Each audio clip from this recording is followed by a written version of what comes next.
¿Qué nos deparará este nuevo Gran Premio de Qatar? ¡Empezamos!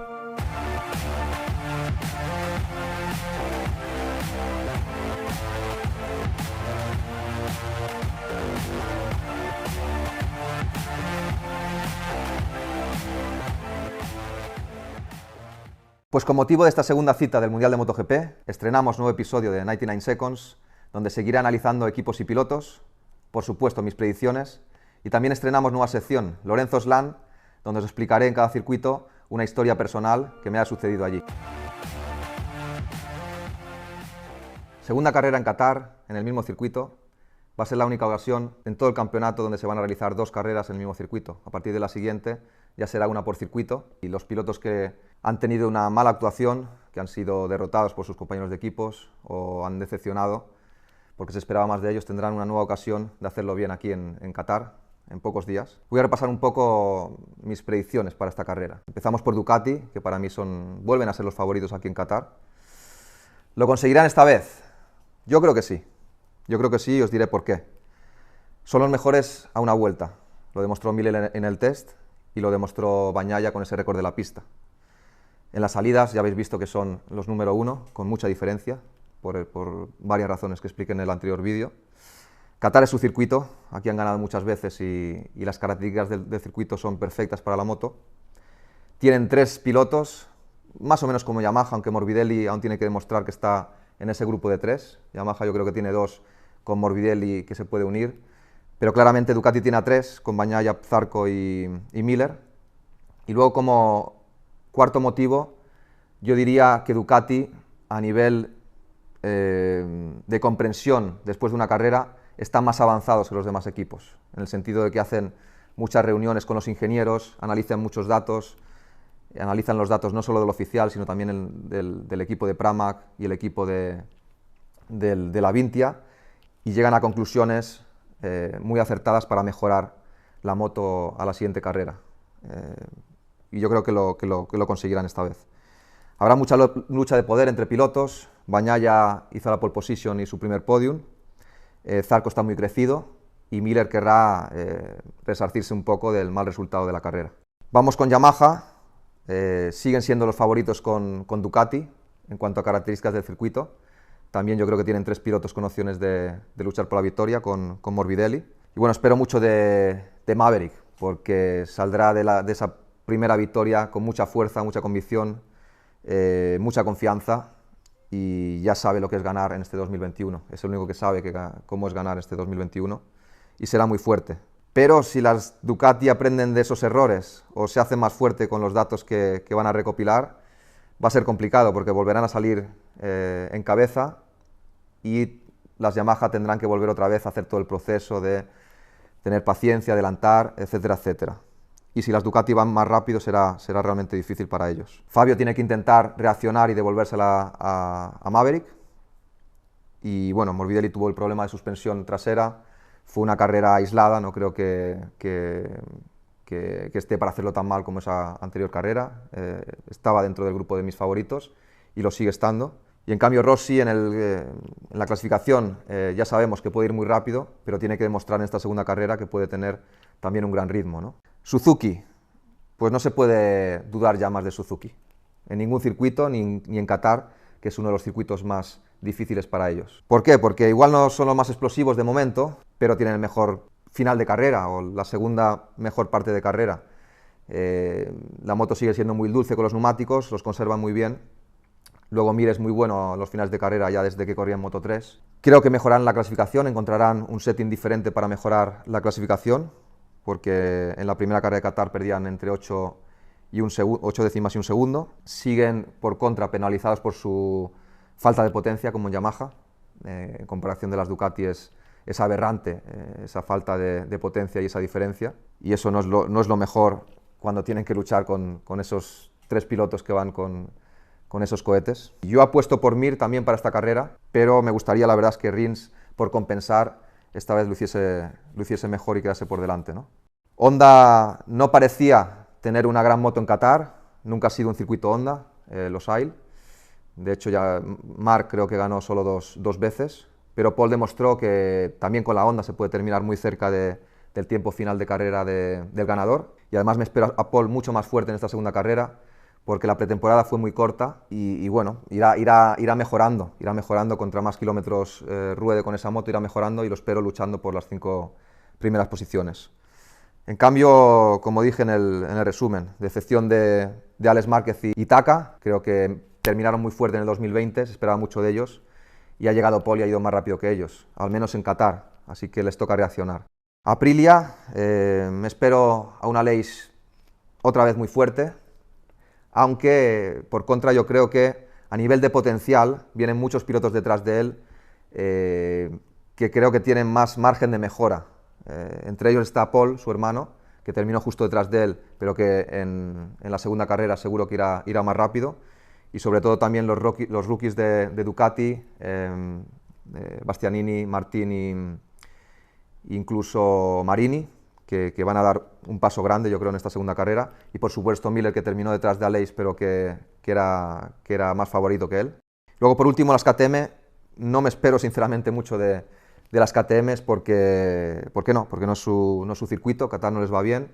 Qatar es un circuito de frenar antes, sacrificar la frenada para hacer paso por curva, sobre todo en esa segunda parte del circuito. Y KTM es de mucha estabilidad en frenada, frenar muy tarde y no tienen un gran paso por curva. Les cuesta mucho. Oliveira sigue siendo el más fuerte del equipo, con Binder bastante cerca, pero no a su nivel. Y va a ser un fin de semana difícil para ellos. Año 2007, meses previos, campeón del mundo con 18 años. Me sentía el hombre más feliz del mundo. Ojalá pudieses sentir algún día esa sensación durante 2 o 3 meses, que te sientes como en una nube. Pero no todo es bueno, y sobre todo para la preparación del siguiente mundial, la verdad es que es un desastre, porque empiezas con la celebración del título en Mallorca, que es brutal por todo lo alto, y después sigues con un montón de eventos por doquier, entregas de premio, que si giras o tours por los periódicos más importantes del país. Y bueno, allí pues en todos esos eventos, canapés antes de cada evento, comidas abundantes, que si hamburguesas, que si patatas fritas, que si Coca-Colas. Claro, nosotros los pilotos que estamos acostumbrados a siempre hacer dieta y comer ensaladas y pechugas de pollo y pescado a la plancha, pues cuando vemos eso y nos falta todavía 4 meses para empezar la temporada, pues nos volvemos completamente locos, y más si has ganado un título. Empecé a comer en esos eventos y además sin poder entrenar durante tantos meses, o entrenar un 20% de lo que normalmente haces por estar tan ocupado.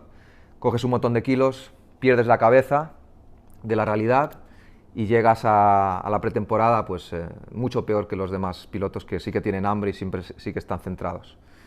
Rivales, los del 2006, Dovizioso y De Angelis como principales, pero se había añadido otra cara nueva. Álvaro Bautista, campeón del mundo de 2006 en 125, y que llegaba con mucha fuerza y se había adaptado muy bien al nuevo chasis de la Aprilia.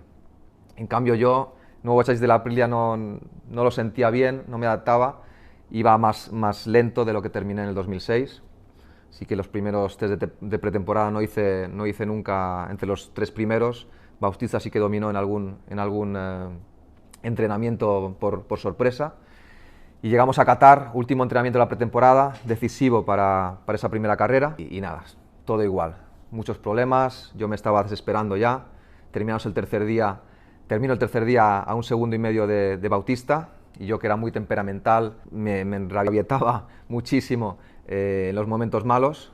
Yo no aceptaba que un rookie me metiese 1,5 segundos, ¿no? Y ponía un montón de excusas, lo achacaba al chasis nuevo, y nunca era culpa mía, ¿no? Entonces acabó el test, me cogió Daniel Matrein por banda, que era mi primer manager, y estuve hasta los 20 años con él, y nos fuimos al hotel, directamente al hotel. Me cogió y me dijo: Jorge, esta situación es insostenible, nos vamos a ir al gimnasio y vente conmigo al gimnasio. Fuimos al gimnasio, entramos en el vestuario y me señala una báscula, ¿no? Allí. Me dijo: Jorge, súbete. Me quito la ropa, me subo encima de la báscula, 64 kilos. Hacía ya 3 o 4 meses que no me pesaba. Y pesaba, bueno, un año antes pesaba 59,60, ahora 64, 5 kilos había engordado en 3 meses. Yo flipé, Y digo, hostia, sí que va todo rápido y sí que coges kilos en nada, ¿no? Entonces me dijo, estás fuera de forma, estás desconcentrado, tienes que volverte a centrar, tienes que recuperar la mirada del tigre y a partir de ahora nos vamos a quedar aquí en el hotel. Estábamos en el Ritz-Carlton de Qatar, uno de los hoteles más lujosos de toda Qatar, y aunque nos cueste una fortuna, te vas a quedar aquí, no vas a volver a casa y nos vamos a poner cada día, yo me haré cargo de esto y vas a entrenar doble sesión cada día y vas a entrenar, comer, entrenar y dormir.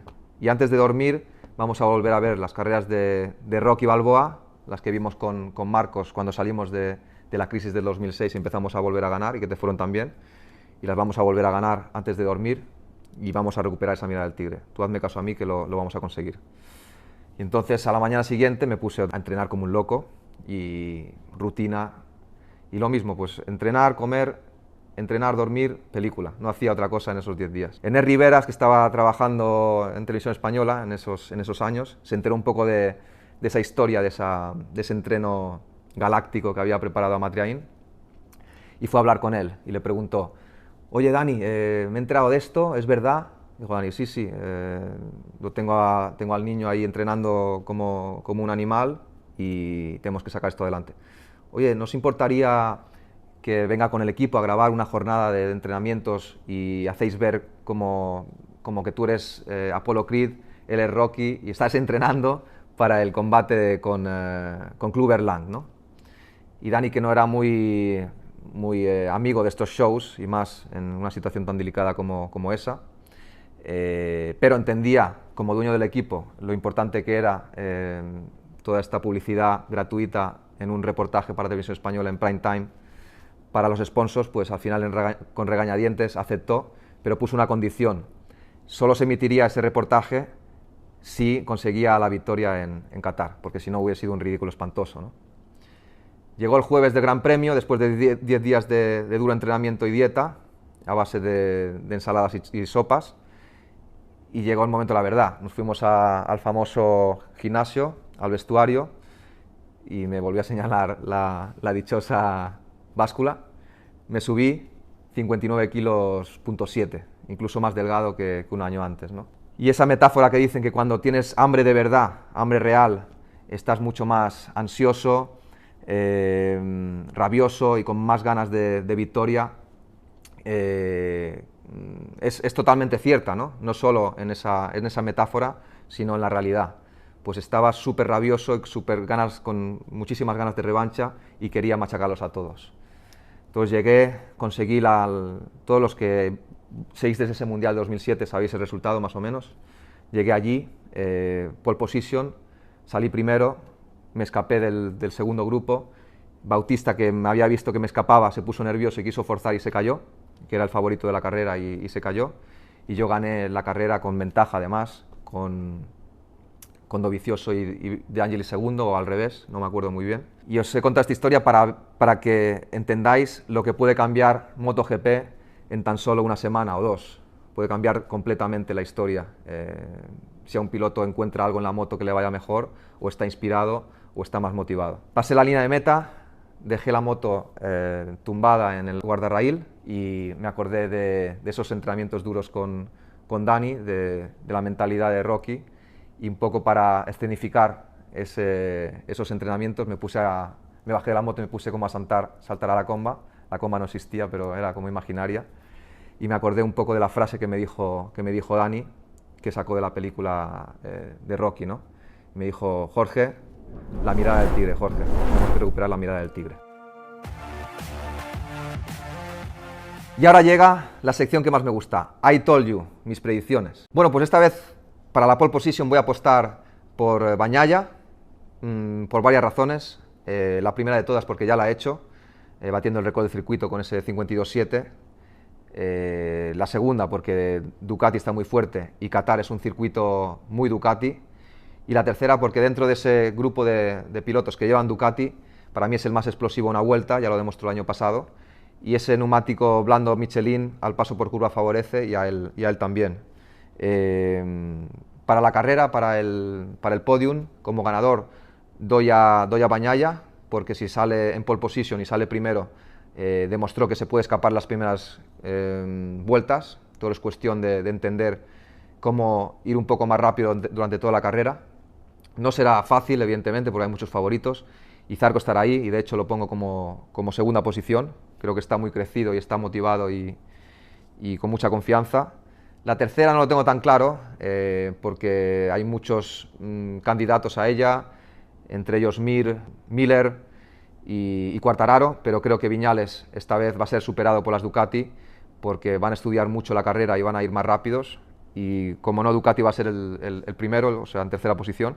Y como sorpresas, pues Paul yo creo que tiene mucho potencial para hacerlo mejor, por pocos kilómetros con la Honda, y cada oportunidad será bienvenida para él. Y pondría a Jorge Martín porque se fue muy para atrás, tiene mucho potencial de mejora, y aunque Bastianini lo hizo mejor, creo que Martín va a sorprender más que Bastianini, porque Bastianini ya sorprendió en la anterior carrera. No me decepciones, Jorge. Y hasta aquí el tercer programa de 99 Seconds. Espero que os haya gustado, y os recuerdo que el lunes volveré con mi análisis del Gran Premio. No olvidéis realizar vuestros comentarios, suscribiros y también vuestras predicciones para la carrera, y así os puedo responder en el siguiente vídeo. Y si queréis contenidos exclusivos, solo tenéis que seguirme en mis otras redes sociales. Ya sabéis, MotoGP siempre sorprende.